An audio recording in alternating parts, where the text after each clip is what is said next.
වතුර ටිකක් හරි සතෙකුට දෙන්න පුළුවන් මොන ආත්මෙද? ඔගේ හොඳට වැඩ ගන්න. බල්ලෙකුට ගන්න එපා කුණතද.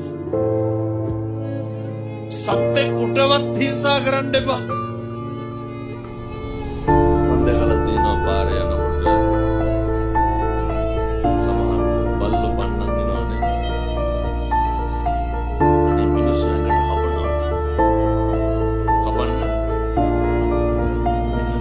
වෛර පිරිමහන්නේ සත්තු.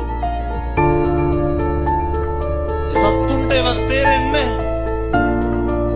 එහෙම වෙයි කියලා තමයි මෙහෙම බලන්නේ. අපිට බල්ලෝ වෙන්නේ. සත්තුන්ගේ ආත්මේ මුදව ගන්න. එහෙම නොකර ඉන්න පුළුවන් මිනිස්සුලා ඉන්නවම කරයි. මම යෝජනා කරනවා